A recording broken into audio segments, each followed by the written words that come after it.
Hi friends, welcome to million recipes. எல்லாருக்குமே advance happy Deepavali நல்வாழ்த்துக்கள். இந்த வீடியோவில் ஒரு பர்ஃபெக்டான மினி ரசகுல்லா எப்படி பண்ணுறதுன்னு பார்க்கலாம். இந்த தீபாவளிக்கு நீங்களும் உங்கள் வீட்டில் இதை கண்டிப்பாக ட்ரை பண்ணி உங்கள் ஃபேமிலியோடு சேர்ந்து சாப்பிட்டு சந்தோஷமாக இருங்க. வீடியோவில் நிறைய டிப்ஸ் அண்ட் ட்ரிக்ஸ் சொல்லியிருக்கேன், அதை ஃபாலோ பண்ணி பண்ணுங்கள். இப்போ இந்த மினி ரசகுல்லா பண்ணுறதுக்கு ஒரு பாத்திரத்தில் 1 லிட்டர் அளவுக்கு பால் சேர்த்துக்கலாம். நம்ம சேர்க்குற பால் நல்லா திக்கான பாலாக இருக்கணும். அப்போ தான் பன்னீர் நம்மளுக்கு கரெக்டாக கலெக்ட் ஆகிட்டு ரசகுல்லா நல்லா ஸ்பாஞ்சியாக கிடைக்கும். ஆவினில் இந்த ஆரஞ்சு கலர் பேக்கெட்டை நல்லா வரும் ரசகுல்லா பண்ணுறதுக்கு. பால் சேர்க்குறதுக்கு முன்னாடி பாத்திரத்தில் ஒரு 1/4 கிளாஸ் அளவுக்கு மட்டும் தண்ணி சேர்த்துட்டு அதுக்கப்புறமா பால் சேர்த்துக்கோங்க. அப்போ தான் பால் அடி பிடிக்காமல் நல்லா க்ளீனாக இருக்கும். பால் நல்லா இந்த மாதிரி பொங்கி வந்ததுக்கப்புறமா ஸ்டவ் ஆஃப் பண்ணிவிடுங்க. அடுத்ததாக இதில் ஒரு லெமன் ஜூஸ், ஒரு பழத்தோட லெமன் ஜூஸ் சேர்த்துக்கலாம். 1 லிட்டர் பாலுக்கு 1 லெமன் ஜூஸ் கரெக்டாக இருக்கும்.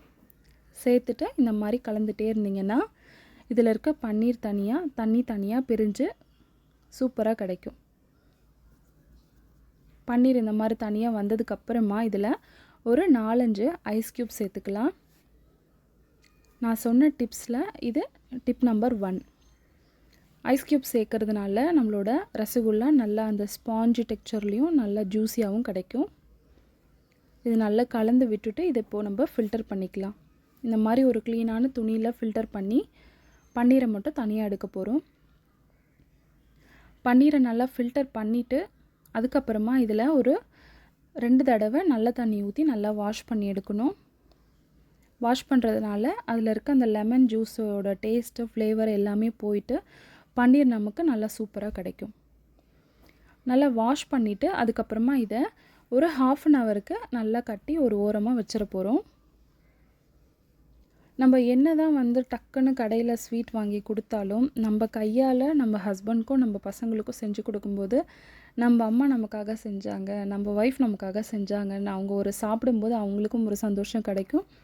அது நல்லா இருக்குன்னு அவங்க சொல்லும்போது நம்மளுக்கும் ஒரு சந்தோஷம் கிடைக்கும். ஸோ இந்த தீபாவளிக்கு இதே மாதிரி உங்கள் வீட்டில் நீங்கள் கண்டிப்பாக ட்ரை பண்ணுங்கள். ட்ரை பண்ணிவிட்டு எப்படி இருந்துச்சுன்னு கமெண்ட்டில் சொல்லுங்கள். இப்போ நல்லா ஒரு தடவை நல்ல தண்ணியில் வாஷ் பண்ணதுக்கப்புறமா இதை ஒரு 1/2 அன் ஹவருக்கு மட்டும் ஒரு ஓரமாக வச்சிடலாம். 1/2 அன் ஹவருக்கு அப்புறமா எடுத்து இதை ஒரு பிளேட்டில் கொட்டிக்கணும். ரொம்ப நேரம் விட தேவையில்லை. ரொம்ப நேரம் விட்டிங்கன்னா பன்னீர் ட்ரை ஆகிடும், அப்புறம் ரசகுல்லா ஹார்டாகிடும். ஸோ 1/2 அன் ஹவர் மட்டும் விட்டுட்டு இந்த மாதிரி கொட்டிட்டு இதை நம்ம கையாலேயே நல்லா அழுத்தம் கொடுத்து பிசையணும். ஒரு 10 நிமிஷம் நல்லா பிசையணும். இப்போ பன்னீர் நமக்கு தனித்தனியாக இருக்குல்ல, அது எல்லாமே நல்லா ஒன்றா ஆகிட்டு ஒரு மாவு பதத்துக்கு நமக்கு வரும். அது வரைக்கும் நல்லா சாஃப்டாக பிசைஞ்சிக்கணும். இந்த மாதிரி கையை வச்சு நல்லா அழுத்தி அழுத்தி பிசைங்க. பிசைஞ்சதுக்கப்புறமா இதில் டிப் நம்பர் 2.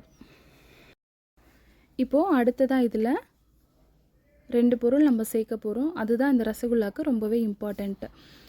இதில் 2 ஏலக்காய், 1 ஸ்பூன் சர்க்கரை சேர்த்து மிக்சியில் நல்லா பொடி பண்ணி இது கூட சேர்த்துக்கணும். அடுத்ததாக ஒரே 1 டீஸ்பூன் அளவுக்கு மட்டும் மைதா மாவு இது கூட சேர்த்துக்கணும். மைதா இந்த ரசகுல்லாவுக்கு நல்ல ஒரு பைண்டிங்கையும் நல்ல அந்த சாஃப்ட் டெக்ஸ்சரையும் கொடுக்கும். இதையும் சேர்த்து நல்லா மறுபடியும் ஒரு 10 நிமிஷம் ஃபஸ்ட்டு பண்ண மாதிரியே நல்லா பிசைஞ்சு எடுக்கணும். இந்த மாவு, சர்க்கரை, இந்த பன்னீர் எல்லாம் நல்லா ஒன்றா பைண்ட் ஆகி வரணும். இப்போ ரசகுல்லாக்கான மாவு ரெடி ஆகிடுச்சு.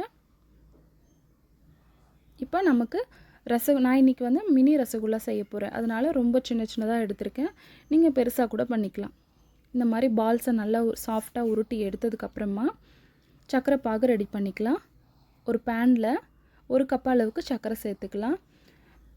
சர்க்கரை பாகு வைக்கிற பேன் நல்லா அகலமாகவும் கொஞ்சம் டெப்த் இருக்க மாதிரியும் நம்ம யூஸ் பண்ணிக்கணும்.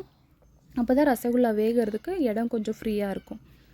1 கப் சர்க்கரைக்கு 3 கப் அளவுக்கு தண்ணி சேர்த்து சர்க்கரை நல்லா கரைகிற அளவுக்கு மட்டும் கொதிக்க வச்சுக்கலாம்.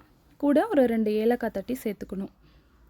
சர்க்கரை நல்லா கொதிச்சதுக்கப்புறமா இதில் நம்ம உருட்டி வச்சுருக்க பால்ஸை சேர்த்து ஒரு 10 நிமிஷம் மட்டும் மூடி போட்டு வேக வைக்க போகிறோம். ஒரு 10 நிமிஷம் நல்லா வெந்ததுக்கப்புறமா ஸ்டவ் ஆஃப் பண்ணிவிட்டு ஒரு 2 ஹவர்ஸ்க்கு அப்படியே நல்லா ஊற விட்டுருங்க. 2 ஹவர்ஸ்க்கு அப்புறம் எடுத்து சர்வ் பண்ணுங்கள். நல்ல ஜூஸியான டேஸ்டியான ரசகுல்லா சாப்பிட செமையாக இருக்கும். ஸோ நீங்களும் உங்கள் வீட்டில் இதை கண்டிப்பாக ட்ரை பண்ணி பாருங்கள். நம்மளோட சேனலுக்கு இது வரைக்கும் சப்ஸ்கிரைப் பண்ணி எனக்கு சப்போர்ட் பண்ணிகிட்ருக்க எல்லாருக்குமே ரொம்ப ரொம்ப தேங்க்ஸ். இன்னும் நீங்கள் சப்ஸ்கிரைப் பண்ணலன்னா இந்த வீடியோ உங்களுக்கு பிடிச்சிருந்தா சப்ஸ்கிரைப் பண்ணிக்கோங்க. ஸோ அடுத்த வீடியோவில் மீட் பண்ணலாம். பாய்.